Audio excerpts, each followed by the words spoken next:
we're dreaming of reaching our first 1,000 subscribers. Subscribe and be the first to discover new stories every day. It was a Tuesday morning, and the kitchen smelled like burnt toast and fresh coffee. I shuffled in, still half asleep, expecting our usual routine. Emily at the counter, me sneaking a quick hug before heading to work. But she was leaning against the sink, phone in hand, thumb flicking through Instagram with purpose. I stepped closer, arms half raised for the hug, and she slid away without looking up. "You gotta earn it today, Jake," she said, her voice flat and detached, like she was reading a grocery list. I stopped, letting out a short, disbelieving chuckle, my hands dropping to my sides. "Earn it," I said, keeping my tone light, but with a slight edge, testing her. "What's this, a rewards program now?" She didn't lift her eyes, just kept scrolling, her lips curling into a faint smirk. "If you behave right, I'll think about it by tonight," she said, her tone cool and dismissive, like I was a kid asking for extra dessert.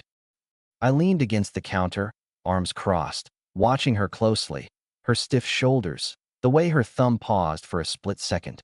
This wasn't just a mood swing. She was setting up a game, and she thought she was in charge. "All right, I said, my voice steady but with a bite. "What's behave right mean? You got a rule book I didn't get the memo on." She shrugged, still glued to her phone. "My system," she said, short and final, like that settled it. I didn't push back. Not yet. I poured my coffee, took a slow sip, and let the moment sink in. Her words hung in the air, sharp and deliberate. "Okay, you want a game? I'll learn the rules." My mind was already ticking, filing away her tone, her dodge, the way she didn't even glance my way. That evening, I got home from a long day at the office, crunching numbers for a client who kept changing his mind. I was beat, but still tried to keep things normal. I walked into the living room, where Emily was sprawled on the couch, her phone glowing in her face. "Hey," I said, dropping my bag by the door, my voice casual. "Want to watch that new thriller on Hulu? I can grab some popcorn." She didn't look up. "Not in the mood," she said, her voice clipped, with a hint of irritation, like I'd interrupted something important. "You were kinda short with me this morning, Jake. Maybe try harder tomorrow." Her words came out quick, her eyes still on her screen, dismissing me. I leaned against the doorway, raising an eyebrow. "Short," I said, my tone even but with a touch of disbelief. "I asked you a question, Em. You're the one who turned it into a game show." I kept my voice calm, but there was a sharpness to it, like a blade under velvet. She finally glanced up, her eyes narrowing, her lips pursed. "Don't make it a thing," she said, her voice sharp, but with a fake sweetness that didn't land. "Just be nice, okay? That's not so hard." She tilted her head, her smirk daring me to argue. I didn't take the bait.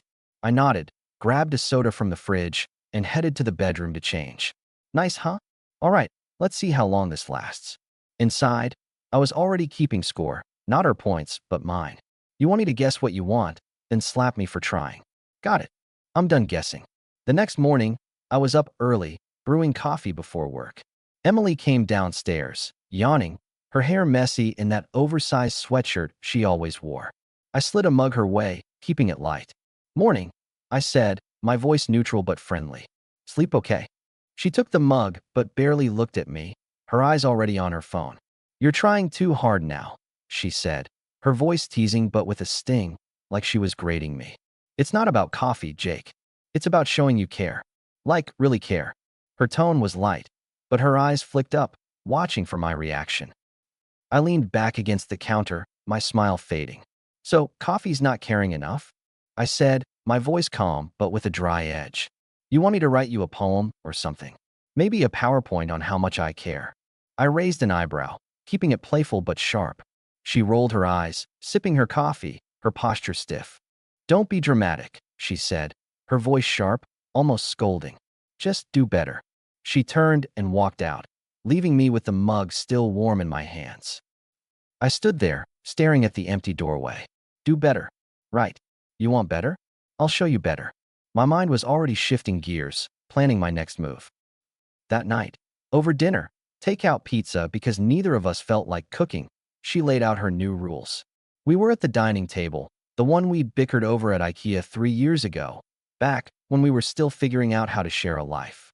Emily was picking at her slice, her nails clicking against the plate, and then she hit me with it, her voice light, but with that condescending lilt she used when she thought she was clever. "Okay, Jake," she said, leaning back in her chair, her arms crossed, her smirk daring me to challenge her. "Here's the deal. You get a point for every real compliment you give me. Not some lazy you look nice crap. But if you argue with me, even a little, you lose 2 points." Her voice was playful, but her eyes were hard, like she was laying down a law. I set my soda down, slow and deliberate, and locked eyes with her across the table.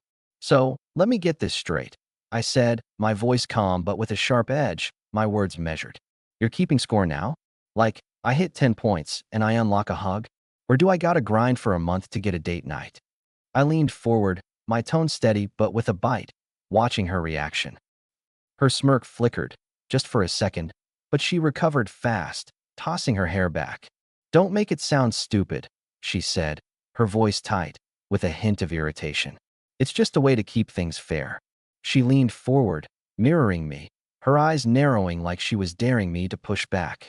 "Fair," I repeated, letting the word hang in the air, my voice low and deliberate. I didn't laugh, didn't raise my voice. I just held her gaze. "So what's the grand prize, Em? A gold star? Or do I get to make my own rules for a day?" My tone was light, but there was steel underneath, and I saw her flinch, just barely. She rolled her eyes, but her fingers tightened around her glass, betraying her unease. "You're overthinking it, Jake," she said, her voice sharp, trying to regain control. "Just play along." I didn't answer. I took a bite of my pizza, chewed slowly, and let the silence do the talking. "You want a game, Em? Fine, but I'm not your pawn." Inside, my mind was already moving, plotting my counterplay. "You want points? I'll show you how to lose them." The next day, she flipped the script again. I came home from work, and she was in the kitchen, chopping vegetables for a salad, rare for her, since she usually avoided cooking. "You're being too clingy, Jake," she said out of nowhere, her voice casual, but with a pointed edge, her knife moving faster than necessary. "All these compliments, it's too much.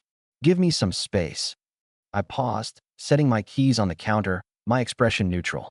"Clingy," I said, my voice even but with a dry edge, my eyes narrowing slightly. "Yesterday you wanted compliments. Now I'm crowding you? Pick a lane, Em." I kept my tone calm, but there was a challenge in it, and I saw her shoulders tense. She didn't look up, just kept chopping, her movements sharp. "I'm just saying, you don't need to be all over me," she said, her voice light, but with a sting. "Balance, you know." I didn't respond. I grabbed a water from the fridge and headed to the living room, my mind racing. "Balance, huh? All right, let's see how you like it when I pull back completely." That night, I didn't text her to check in, didn't ask about her day, didn't offer to help with dinner. She noticed, but she didn't say anything. "Not yet. You want space? You got it. Let's see how you handle the cold." By Friday, she'd changed the rules again. We were getting ready to go out, dinner with friends at a local diner, and she was in the bathroom, fixing her hair. "You know, Jake," she called out, her voice muffled but sharp, her words dripping with expectation. "You've been kinda distant lately. Maybe take some initiative tonight. Show me you're still in this." I was tying my shoes, and I stopped, letting out a dry laugh, my hands pausing on the laces. "Initiative," I said, loud enough for her to hear, my voice calm but with a sarcastic edge. "First it's compliments, then it's too much. Now I'm not doing enough? You're gonna need to send me a memo, Em, because I can't keep up with your rulebook." She poked her head out, her eyes narrowing, her lips pursed. "Don't be a jerk," she said, her voice sharp, almost scolding. "I'm just saying, step up." She tilted her head, her expression daring me to argue. I stood up, grabbing my jacket, my voice low and steady, my eyes locked on hers. "Step up," I repeated, my tone cold but controlled. "Got it. But I'm not chasing points in your game anymore." I walked out to the car, leaving her to catch up. "You want initiative? I'll show you initiative, but not the kind you're expecting." That morning, I was up early, checking emails before work. Emily was still asleep, her phone on the nightstand, screen lit up with notifications. I'd noticed she'd been glued to it lately, more than usual, but I hadn't dug into it until now. A text popped up from Chris with a heart emoji.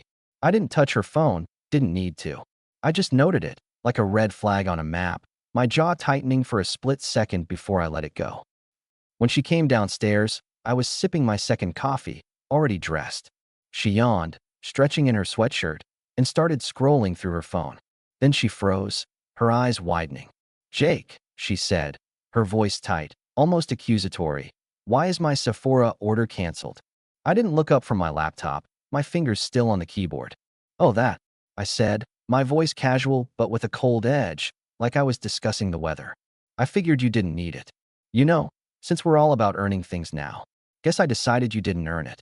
I kept my tone even, but my eyes flicked up to meet hers, challenging her to push back. Her mouth dropped open, and she stared at me like I'd just thrown her phone across the room. "What the hell, Jake?" she said, her voice rising, her hands gripping the counter. "That's my money." I closed my laptop, slow and deliberate, and leaned back in my chair, my voice calm but with a steel edge. "Is it? Because last I checked, that card's linked to my account. You want to play the earn it game? Cool. Then I get to decide what you've earned, too." I held her gaze, my expression unyielding, letting her feel the weight of her own rules. She fumed, her cheeks flushing red, her voice wavering as she tried to hold her ground. "That's not how this works," she snapped, but her tone was shaky, like she wasn't sure who was in control anymore. I stood up, grabbed my keys, and headed for the door, my voice low and cold. "Guess we're both making rules now," I said over my shoulder, my footsteps steady on the hardwood. "Have a good day, Em. You want to play the deserve it game? I'm rewriting the rulebook." The next day, we were at the grocery store, weaving through the aisles with a cart half full of cereal and frozen dinners. Emily was in a mood, her lips pursed, her movements sharp as she scanned the shelves. I was pushing the cart, keeping my distance, letting her stew.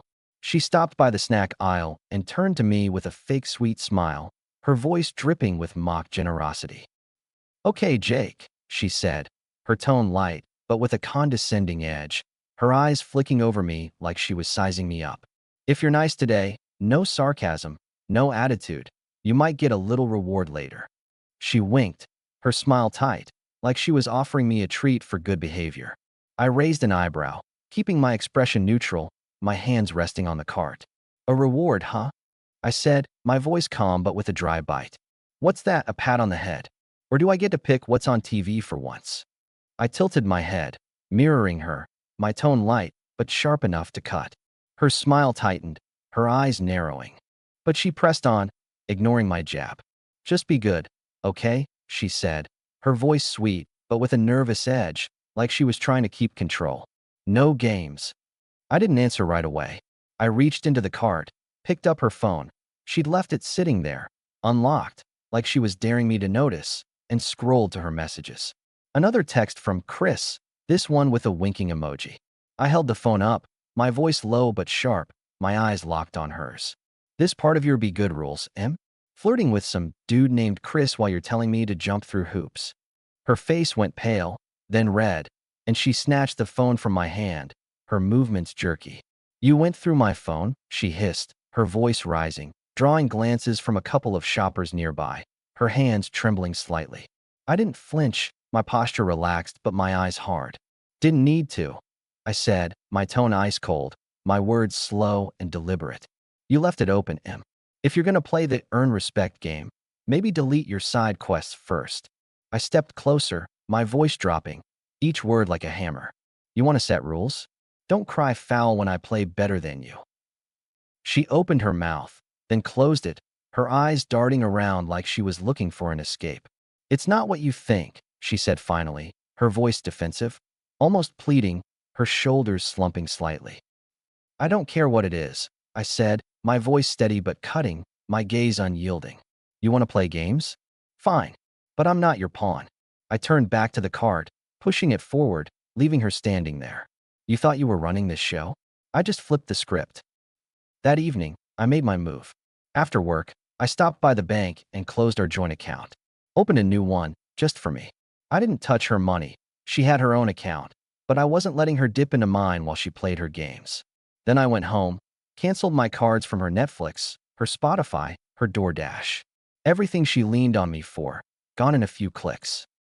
When I got home, Emily was in the living room, curled up on the couch, scrolling through her phone.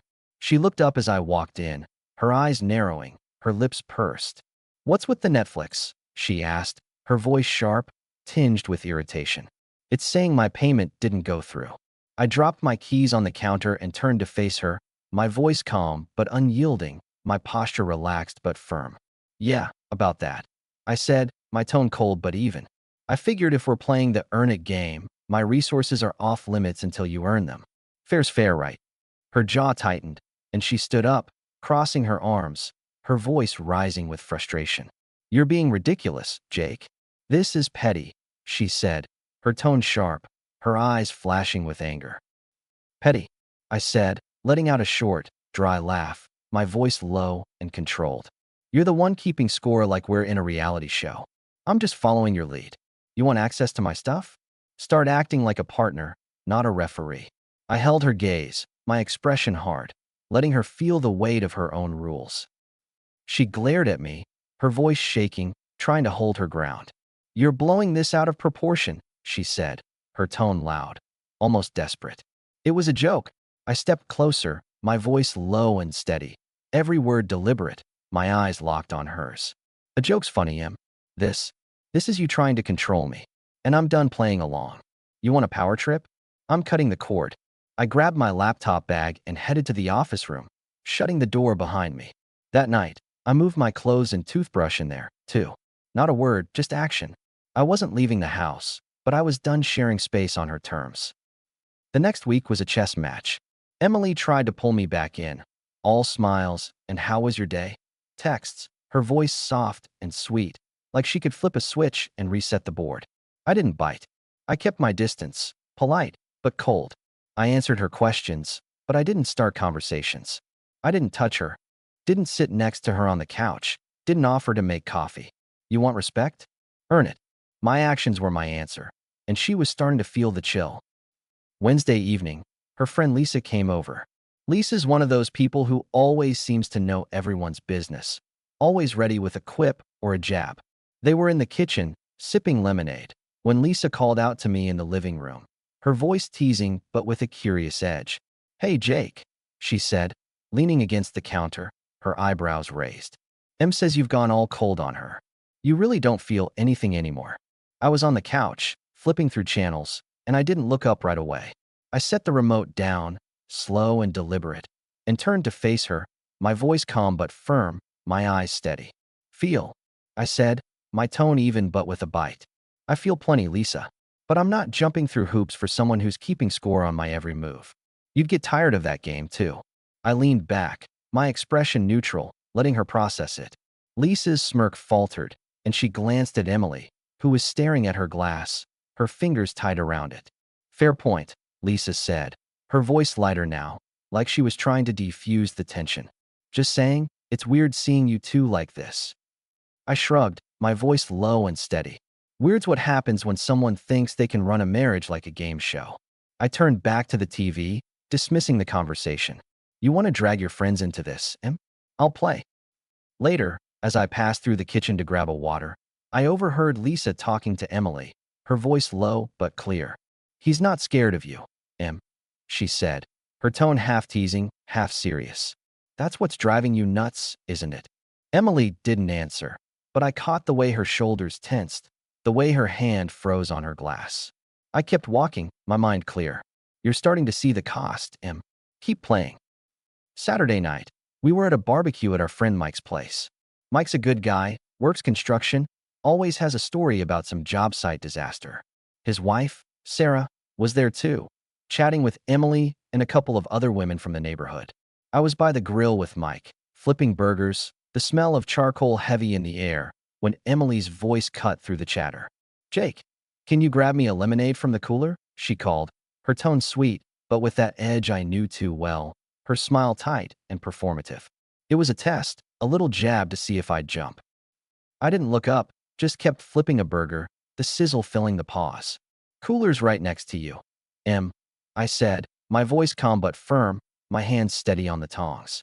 "You got two hands." Mike snorted, trying to hide his laugh, and I caught Sarah glancing over, her eyebrows raised, a faint smile tugging at her lips. Emily's smile froze, and she let out a forced laugh, trying to play it off, her voice tight with irritation. Wow, Jake, real gentleman, she said, her tone dripping with sarcasm, her eyes flashing as she tried to regain control. I turned to face her, a burger still sizzling behind me, my posture relaxed but my eyes hard. Gentlemen, I said, my voice light, but with a sharp edge, my words slow and deliberate. Thought I had to earn that title. What's my score today, Em? High enough to fetch your drink. I tilted my head, my expression neutral but challenging, letting the words land. The backyard went quiet, all eyes on us. Sarah coughed into her hand, and Lisa, who was standing nearby, let out a low whistle, her voice teasing but pointed. Oof, Em, you guys playing points now, she said, her eyes darting between us. Me and David would have killed each other by now with that kind of game.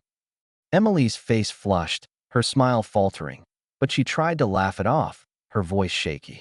It's not like that, she said, her tone defensive, her hands fidgeting with her plate. Jake's just being dramatic. I shrugged, turning back to the grill, my voice calm but cutting, my movements deliberate. Dramatic? Nah, I'm just playing by your rules. Em, if you're handing out scorecards, maybe you should check your own first. I flipped another burger, letting the sizzle fill the silence, my mind clear.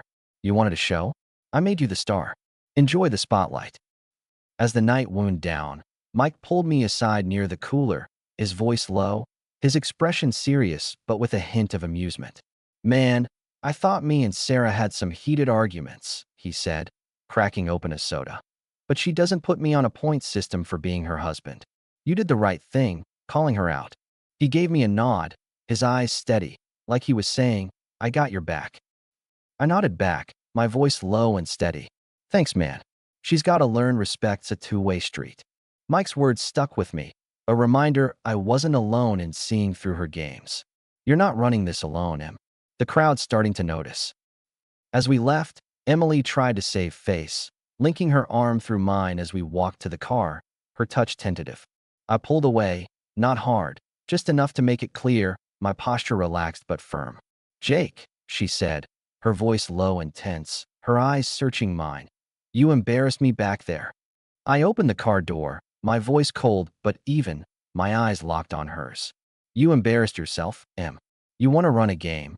Don't be surprised when I play better. Maybe next time, don't make it a spectator sport. I got in the car, leaving her to follow, my mind clear. You wanted a public game? I just won the round. The next few weeks were a standoff. Emily kept trying to reel me back in, cooking my favorite pasta, wearing that dress I liked, sending just checking in texts with a fake sweet tone. I didn't budge. I kept my routine, work, gym, beers with Mike on Fridays. I answered her when she talked, but I didn't start anything. I didn't touch her, didn't sit close, didn't play her game. You want me to chase you? I'm done running.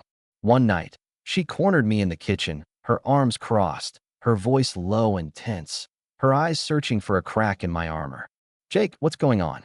You're acting like I don't exist, she said, her tone soft but with a hint of desperation, her hands fidgeting with her sleeves.